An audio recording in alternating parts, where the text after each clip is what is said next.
큰 꿈을 목표로 삼고 노력해서 성공하는 사람들이 있습니다. 미국 미시간주에 사는 타라 린 그랜트는 그런 사람들 중 하나였죠. 어릴 때부터 공부를 좋아했던 타라는 미시간 주립대학에서 경영학을 공부했고 졸업 후 곧바로 좋은 직장에 취업했습니다. 능력이 있었던 타라는 직장에서도 인정받으며 빠른 속도로 승진했고 지인들은 그런 그녀를 완벽주의자라 불렀다고 합니다. 스티븐 그랜트와 결혼한 뒤 두 아이를 낳으며 행복한 가정을 꾸렸던 타라. 지역에서 축구 코치로 일했던 스티븐은 큰돈을 벌지는 못했지만 타라는 많은 돈을 벌었기에 그들 가족은 항상 여유로운 삶을 살고 있었습니다. 좋은 동네에 살며 비싼 차를 몰고 아이들을 사립학교에 보내는, 만약 타라가 성공하지 못했다면 꿈꿀 수 없는 삶이었을 것입니다. 이를 유지하기 위해 타라는 더욱더 바쁜 삶을 살고 있었습니다. 사업상 출장이 잦았던 그녀. 금요일에 비행기를 타고 디트로이트로 가서 일한 뒤 주말을 보내고 월요일에 비행기를 타고 돌아와 다시 출근하는 등의 패턴이 자주 반복됐죠.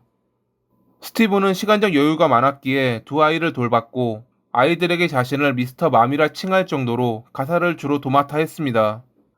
그의 집에 외국인 가정에서 일정한 시간 동안 아이들을 돌봐주는 대가로 숙식과 급여를 받는 일명 오페어인 베레나도 있었기에 가능한 일이었을 겁니다. 타라와 스티브는 서로 각자의 위치에서 할 일을 하고 있었고 그들은 자신들의 삶에 만족하며 행복한 시간을 보냈을 것입니다. 2007년 2월이 되기 전까지는 말이죠. 2007년 2월 14일, 보안관 사무실로 자신의 아내가 실종되었다는 전화가 걸려옵니다. 전화를 건 이는 스티븐이었습니다. 2월 9일, 즉 5일 전에 아내가 사라졌다는 그의 신고 전화. 같이 사는 아내가 사라졌는데 5일 만에 신고를 한 스티븐을 경찰은 매우 수상하게 보았습니다. 경찰에 방문한 스티븐은 2월 9일 저녁에 타라가 누군가와 전화통화를 하고 있었다 밝혔습니다. 도로 끝에서 만나자라는 통화를 끝으로 잠시 후 어두운 색의 차가 그녀를 태우고 사라졌고 5일 동안 연락이 되지 않아 신고했다는 스티븐.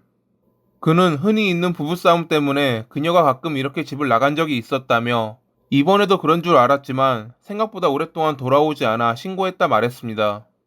하지만 경찰은 여전히 그가 의심스러웠고 다음날 면허정지 상태로 운전하던 그를 체포해 타라의 실종에 대한 신문을 이어나갔습니다. 그 사이 사건의 냄새를 맡은 언론은 타라의 실종에 스티븐이 연관되어 있을 거라는 기사를 내기도 했습니다. 당시 신문을 봤던 스티븐은 자신을 범인으로 보는 경찰에게 그리 협조적인 모습을 보이지 않았습니다. 의심만 갈 뿐 명확한 물적 증거가 없던 경찰은 결국 그를 풀어주었고 그 뒤로 스티븐은 자취를 감춥니다. 의심스러운 용의자의 도주에 검찰은 스티븐의 집 수색영장을 발부했고 경찰은 그의 집 차고에서 사람의 신체 일부분을 발견했습니다. 타라였죠. 경찰은 자취를 감춘 스티븐을 쫓기 시작했고 이틀 후 스티븐 누나의 도움으로 휴대폰 위치를 추적해 그를 체포할 수 있었습니다. 당시 그는 누나의 집에서 술과 약을 먹은 뒤 인근 공원에서 맨몸으로 바닥에 누워 있었다고 합니다. 맨몸으로 추위 속에서 밤을 보내며 사망할 줄 알았다고 말하는 스티븐. 스스로 목숨을 끊으려 했지만 초기에 발견되며 곧바로 병원으로 이송된 스티븐은 퇴원과 동시에 체포되었습니다. 결국 스티븐은 자신의 범행에 대해 모든 것을 자백했습니다. 2월 9일 저녁, 그날은 타라가 출장을 갔다 돌아온 날이었습니다. 스티븐은 그런 타라에게 최근 출장이 잦다며 핀잔을 주었고 이는 결국 서로 감정을 건드리는 부부싸움으로 이어졌습니다. 당시 오페어인 베레나도 집에 없었고 아이들은 깊게 잠들어 있는 상태였기에 그들을 말릴 사람은 아무도 없었죠. 부부싸움은 격해졌고 결국 타라를 밀치게 된 스티븐. 타라는 그런 그를 바라보며 자신의 집에서 나가라 소리쳤습니다. 당신은 감옥에 가게 될 거야 라며 그를 밀치며 반격한 타라. 스티븐은 그녀를 멈추게 할 생각으로 목을 잡았지만 그 강도가 너무 강해 그가 눈치챘을 때 이미 그녀는 숨이 멎은 상태였다고 합니다. 자신이 벌인 일에 당황한 스티븐은 한동안 정신을 차리지 못하고 있었습니다. 하지만 결국 자신이 감옥에 가기 싫었던 그는 베레나가 돌아오기 전에 타라의 시신을 자신의 차에 숨겨둡니다. 집에 돌아온 베레나는 평소 출장을 자주 가던 타라였기에 이번에도 그러리라 생각했을 것입니다. 스티븐이 그녀를 죽였으리라고는 전혀 상상도 못했겠죠. 2월 10일 하루 동안 자신이 어찌해야 할지 고민하던 스티븐은 다음날 그의 아버지가 소유한 도구 가게에 방문했습니다. 나는 그녀의 손이나 몸을 작게 만들 도구가 필요했고 아버지가 쇠톱을 가지고 있던 것을 기억했습니다. 스티브는 자신이 당시 너무 당황해 순간을 회피하려 해서는 안 될 짓을 저질렀다고 말하며 흐느껴 울었다고 합니다.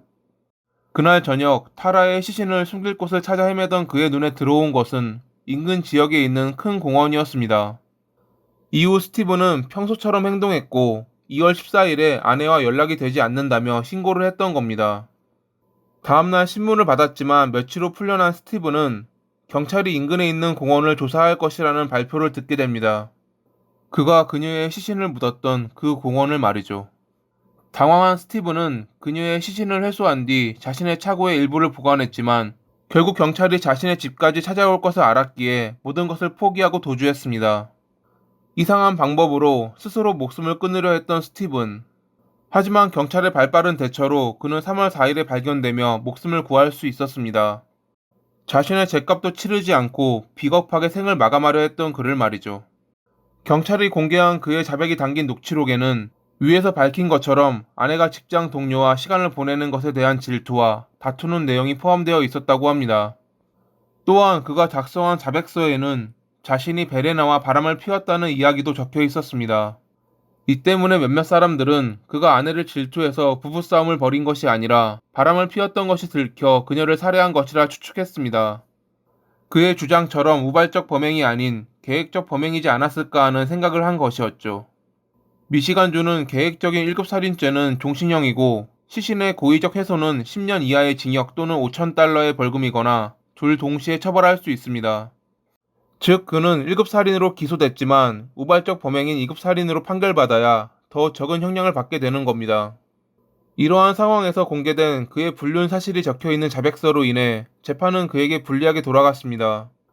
그는 경찰이 자신의 자백서를 동의 없이 가져갔으니 불법 증거라며 말도 안 되는 주장을 펼치기도 했습니다.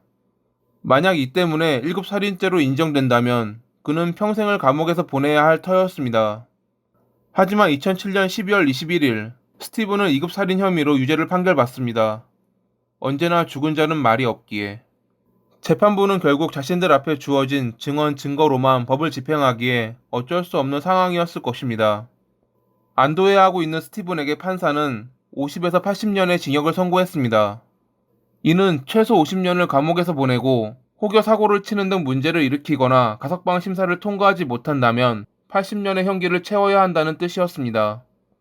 2급 살인치고는 생각보다 무거운 형량에 스티븐은 항소했지만 그의 항소는 모두 기각됐습니다. 혹여 50년 뒤 사회로 나온다고 해도 88세가 되는 스티븐.